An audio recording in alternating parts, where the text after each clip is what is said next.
আসসালামু আলাইকুম। দূরে কাছে যে যেখানে বসে এই মুহূর্তে ভিডিওটা দেখছেন তাদের সবাইকে মাহফুজা কিচেন ভিডিওতে ওয়েলকাম। আজ ধুন্দুল দিয়ে বল মাছ রান্না করব, একটু ঝোল ঝোল করবো আর কি। আমি তো এই ঝোলটাই রেখেছি, আপনারা চাইলে আরেকটু টানিয়ে নিতে পারেন, আরেকটু মাখো মাখো করে নিতে পারেন। অসম্ভব ভালো হয়, একদম সিম্পল, অল্প মশলা অল্প তেলে।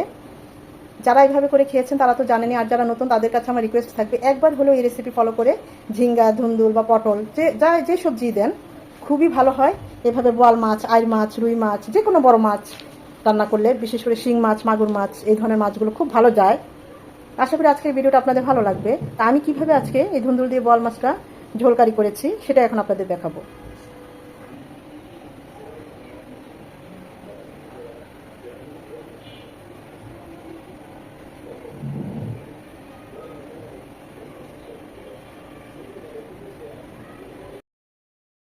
বোয়াল মাছ খুবই সুস্বাদু মাছ, পানি ভালোভাবে ধুয়ে পানি ছড়িয়ে নিয়েছি। আজকে আমি এই বোয়াল মাছ ধুন্দুল দিয়ে রান্না করব। বাজার থেকে নিয়ে এসেছি ধুন্দুল, তরতাজা, খুবই সফট সফট মাছ, আঁশবিহীন মাছ যেগুলোকে বলা হয়। এই ধরনের ধুন্দুল, ঝিঙ্গা, পটল এই ধরনের সবজি দিয়ে রান্না করলে খুবই সুস্বাদু হয়। আর এমনিতেই আঁশবিহীন মাছ কিন্তু আঁশযুক্ত মাছের চেয়ে বেশি টেস্টি হয়ে থাকে। তো দিয়ে দিচ্ছি স্বাদ অনুযায়ী লবণ, সামান্য হলুদ গুঁড়ো, লেবুর রস,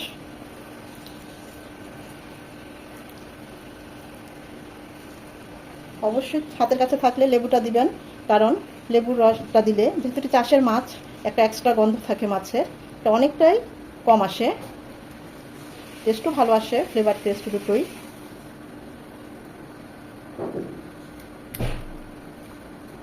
রেস্টে রাখার কোনো দরকার নেই, আমরা পেঁয়াজ টাজ অন্যান্য টুকটাক কাজ করতে করতে 3-4 মিনিট এমনি রেস্ট হয়ে যাবে।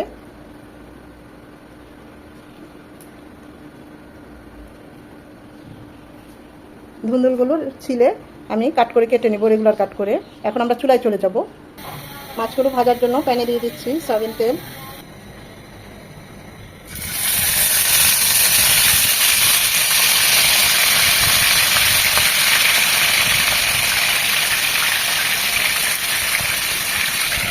বোয়াল মাছ অতিরিক্ত ফোটে, তৈলাক্ত মাছ, তাই অবশ্যই এরকম ঢাকনা ইউজ করবেন, তা না হলে তেল ছিটে আসবে।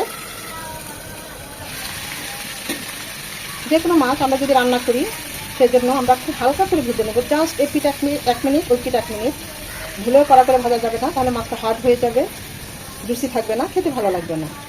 দেখতে পাচ্ছেন আমি কতটা হালকা করে ভেজে নিচ্ছি। 1 মিনিট করে 2 মিনিট ভেজে নেব, এর বেশি না।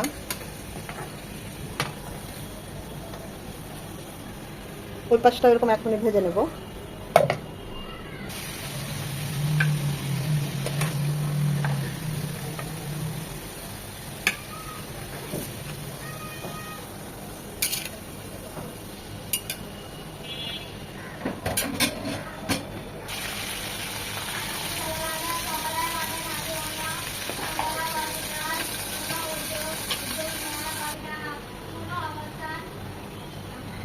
রান্নার জন্য আমি মাছ ভেজে যে তেলটা অবশিষ্ট ছিল সেটা দিয়ে দিচ্ছি, আমার আর এক্সট্রা তেল লাগবে না।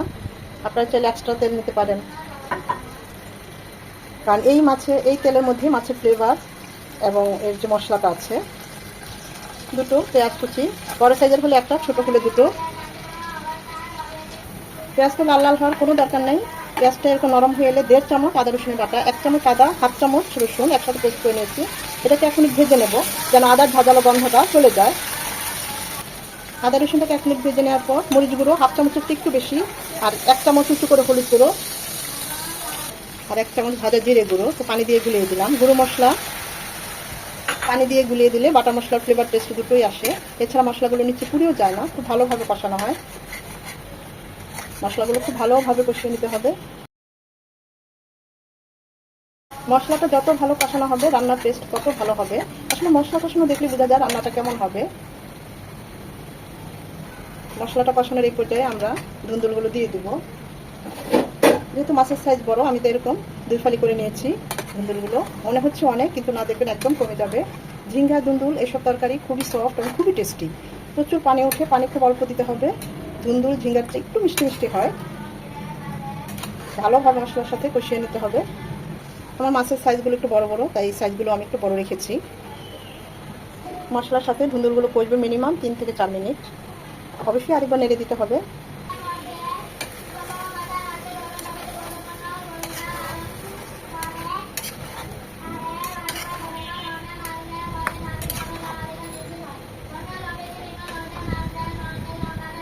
3 থেকে 4 মিনিট ধুন্দুলটা কষিয়ে নিয়ে এখন দিয়ে দিব ফুটানো পানি।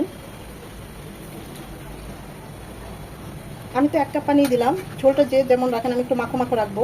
ধুন্দুল থেকে কিন্তু প্রচুর পানি উঠবে, তাই পানিটা খুব বুঝে দিতে হবে। এটা ফুটে আসা পর্যন্ত অপেক্ষা করব। এখন দিয়ে দিব মাছগুলো।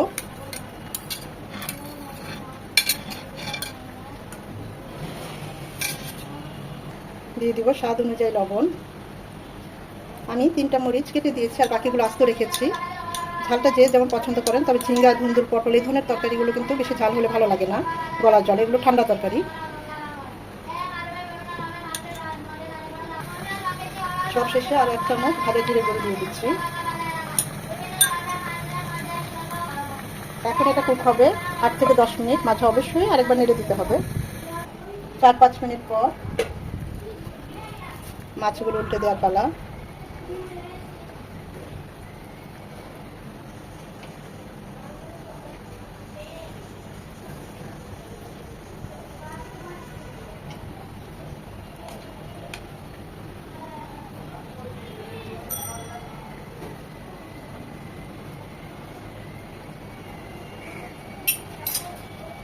টেস্ট করেছি, আরেকটু লবণ লাগবে, তাই আমি আরেকটু লবণ দিয়ে দিচ্ছি। এখন এটা আরও 4 থেকে 5 মিনিট হবে।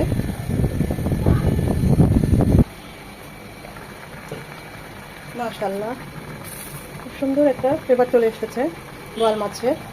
মাশাআল্লাহ, কালারটা কত সুন্দর এসেছে দেখেন। আমি তো এই মাখো মাখোটাই রাখবো, আপনারা চাইলে আরেকটু ঝোলটা টানিয়ে নিতে পারেন।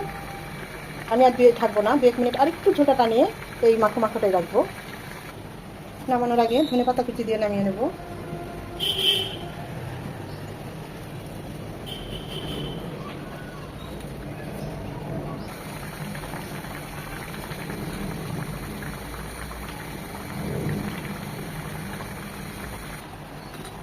চুলাটা অফ করে দিয়েছি। এখন আমরা সার্ভিং ডিশে সার্ভ করে নেব।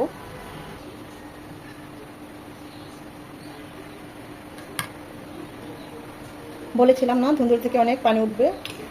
আমরা কত অল্প পানি দিয়েছি, তারপরেও দেখুন কত পানি উঠেছে। তাই ধুন্দুল, ঝিঙ্গা, পটল এগুলো রান্নার ক্ষেত্রে পানিটা অনেক কম দিতে হয়।